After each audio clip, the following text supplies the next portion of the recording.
Hola, ¿qué tal? Vamos a continuar con la charla y nos vamos a meter hoy en esta segunda parte a hablar de la relación que existe entre poder con el lenguaje y también vamos luego a hilarlo, por supuesto, con el tema de las ventas. Bueno, empezamos y lo primero que tengo que deciros es que en el ámbito de las ventas estamos de lleno en el ámbito de lo social. Es decir, no podemos pensar en las ventas como una ciencia exacta. O dicho de otra manera, no podemos predecir qué causas generan de una forma exacta un determinado efecto. Somos como una especie, cada uno de nosotros, las personas, como una especie de fenómeno irreductible, que, insisto, pues no podemos predecir bien el comportamiento de los individuos y menos de las interacciones sociales. Si bien es cierto que las personas que nos dedicamos a esto de las ventas, pues estamos constantemente, bueno, pues haciendo predicciones, modelos estadísticos de previsiones de venta, que arrojan su valor, evidentemente, porque estamos hablando de un conjunto de tendencias o estamos hablando de un nivel de probabilidad, pero si yo tengo delante a dos amigos y le llamo a dos personas y les digo que los dos son unos gilipollas, pues yo no me puedo jugar la mano derecha a cómo van a ellos a reaccionar ante ese insulto que les estoy emitiendo. Pobrecillos.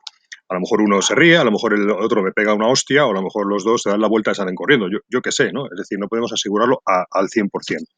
Entonces, esto nos lleva a caer en la cuenta de que dentro del ámbito de lo social, el mayor recurso que tenemos es el ámbito del lenguaje. ¿Por qué? Pues porque nuestra mente es estructuralmente lingüística, es decir, pensamos fundamentalmente en palabras, también simbólicamente muchas veces con imágenes, pero sobre todo con palabras, y si no, pensar qué es lo que vais a hacer mañana y os daréis cuenta que estáis hablando con vosotros mismos y evidentemente nos comunicamos entre nosotros a través de la palabra y del lenguaje.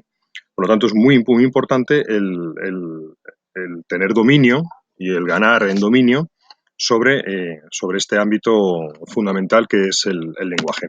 Aquí tenéis a dos filósofos, el primero Wittgenstein, principios del siglo XX, un genio. Pues este señor se preocupó mucho por esto de la filosofía del lenguaje y tiene una frase que resume un poco cierta línea de su pensamiento donde nos decía que los límites de mi mundo son los límites, o que los límites de mi lenguaje, perdón, son los límites de mi mundo. Y el segundo, que es este señor de aquí, que se llamaba Jacques Derrida, pues nos viene a decir un poco lo mismo con otra frase también un poco a modo de incógnita, donde nos dice que no hay nada detrás del texto, es decir, que no hay nada detrás del lenguaje. Un poco lo que vienen a decirnos estos señores es que estamos atrapados por el lenguaje. De alguna forma es una maravilla, pero también limita nuestra capacidad de acción y nuestro mundo. Somos seres lingüísticos, no podemos ir más allá del lenguaje. Cuando, por ejemplo, una emoción no podemos verbalizarla, somos incapaces de comprenderla. Podemos más o menos intuirla, pero si yo, por ejemplo, si soy capaz de decir que la rabia, por ejemplo, la ira que se ha hecho vieja, o que puedo decir que yo que sé, que la angustia es una especie de miedo que no consigue fijar su foco, que no consigue fijar que es aquello que provoca el miedo, me sirve mucho para intentar interiorizar, por ejemplo, las emociones. Voy a intentar a continuación explicar o demostrar esta cadena que veis aquí de afirmaciones en la cual en la primera digo que el lenguaje es igual a acción, es decir, que el lenguaje genera acción, que la acción es igual a poder, es decir, que con la acción puedo ampliar el ámbito de las posibilidades y por lo tanto puedo crear nueva realidad y por lo tanto haciendo una simple pues cadena de relaciones determino que al final el lenguaje es generativo de realidad, que el lenguaje genera mundo, genera realidad. Y esto también veremos cómo tiene muchísima aplicación en la venta, ¿vale? Vamos a seguir avanzando con la presentación y nos metemos en la selva del lenguaje y para comprenderlo pues vamos a intentar explicar algunos de los actos del lenguaje. Bueno, si yo digo que esto es una mesa, y parece que sí, que es una mesa, pues todos rápidamente estaríais de acuerdo conmigo. ¿Y por qué estés de acuerdo conmigo? Pues estamos dentro de lo que conocemos en el lenguaje como las afirmaciones. Las afirmaciones es la capacidad fundamentalmente descriptiva que tiene el lenguaje, es decir, no estamos creando nueva realidad.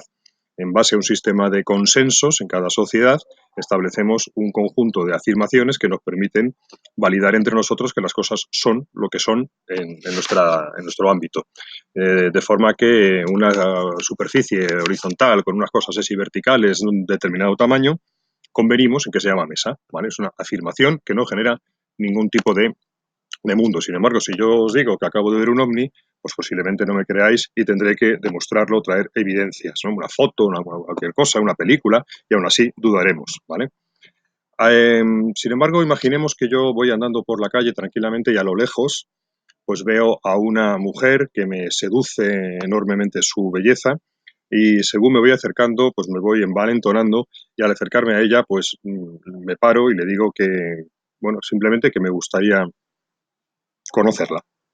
Tan sencillo como eso, que me ha, que me ha gustado mucho y que me gustaría invitarla a tomar un café si me permite el atrevimiento. Pues imaginemos que en este caso nada entre esa persona y yo, desde el momento en que yo he formulado esas palabras, volverá a ser lo mismo. Esa persona, esa mujer me podrá decir que me vaya a la mierda o me podrá decir, pues yo qué sé, oye, pues sí, encantada de tomarme ese café. Si os fijáis, yo estoy utilizando el lenguaje y estoy generando nueva realidad. Estoy en el ámbito de otro tipo de acto del lenguaje que se llaman las declaraciones, como puede ser una declaración de amor. Otro tipo de declaración, pues mirad, fijaros, cada vez que nosotros decimos sí o decimos no, estamos abriendo o cerrando posibilidades nuevas a la acción. Estamos generando un nuevo mundo, porque así es como se definen las declaraciones. Se definen como un acto del lenguaje que abre o que cierra posibilidades a la acción, que crea y que genera nuevas posibilidades y cursos de acción, que genera mundo. Pues imaginamos otra situación de declaración, pues la declaración ante un juez de la marinera. En el 1776, los padres fundadores de los Estados Unidos declararon, hicieron la declaración de independencia del Reino de Inglaterra. Fijaros si el mundo se transformó. Por lo tanto, es fundamental que entendamos esta capacidad generativa del lenguaje que se realiza a través de las declaraciones. Bien, aquí en esta viñeta veis que hay unos tíos y dice, son unos imbéciles. Y el otro pregunta, ¿quiénes? Pues tú. Estamos dentro de otro tipo de acto del lenguaje, que es un subconjunto de las declaraciones y que son los juicios. Todo el rato estamos emitiendo juicios, no podemos evitarlo. Vosotros ahora mismo al escucharme a mí, me estáis enjuiciando. Puede que positiva o puede que negativamente, pero estáis emitiendo un juicio de valor sobre lo que estáis viendo, ¿vale? Esto también es muy importante en entenderlo.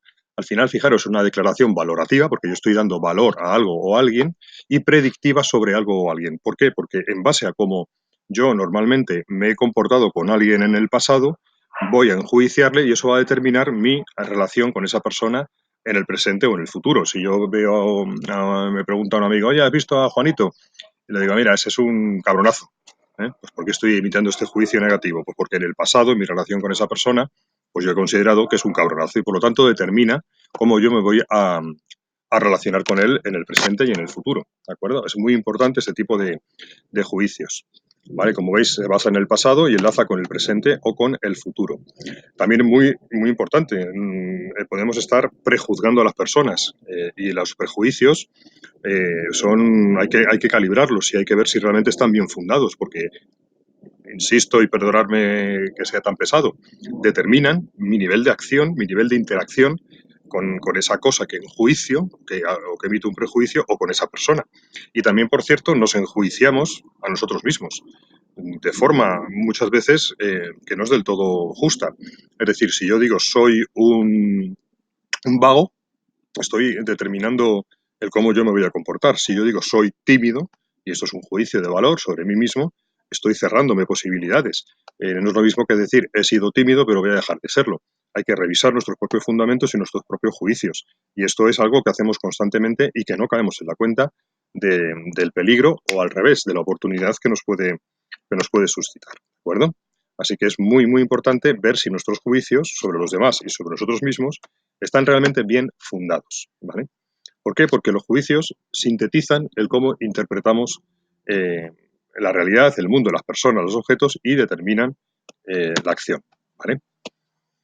Otros actos del lenguaje muy importantes que no vamos ahora a repasar pues son las peticiones, las promesas, las preguntas, las reflexiones, las objeciones, también un tema muy habitual y que nos preparan mucho en el tema comercial, etcétera, etcétera, etcétera. Bien. El lenguaje, por lo tanto, es generativo de acción, lo acabo de demostrar. A través de las declaraciones nosotros podemos generar nuevas posibilidades, nuevos cursos de acción y nuevas realidades. Y por lo tanto acabo de demostrar aquella cadena de afirmaciones en la cual decía que el lenguaje al final es una fuente de poder, porque es una fuente de apertura de nuevas posibilidades. ¿Es el dominio útil para la venta? Pues no, es útil para todo en la vida en general y por lo tanto también es evidentemente útil para la venta. Veamos algunos ejemplos, ¿de acuerdo? Pues fijaros, el poder de preguntar con acierto y con detalle a mi cliente para poder obtener la información que yo necesito para posteriormente ayudarle. Tenemos que ser, digamos, buenos en el arte de preguntar y no tener miedo a hacerlo. Fijaros, el poder de decir sí o de decir no ante una determinada situación comercial. El poder o petición que nos pueden hacer un cliente, un colaborador, etcétera. El poder de enjuiciar con fundamento, de acertar en mis juicios. Y esto en el ámbito comercial es fundamental. Tenemos que enjuiciar las personas con las que estamos y enjuiciamos a las personas con las que estamos interactuando y también ponemos en juicio o en tela de juicio la propia oportunidad comercial constantemente, ¿vale?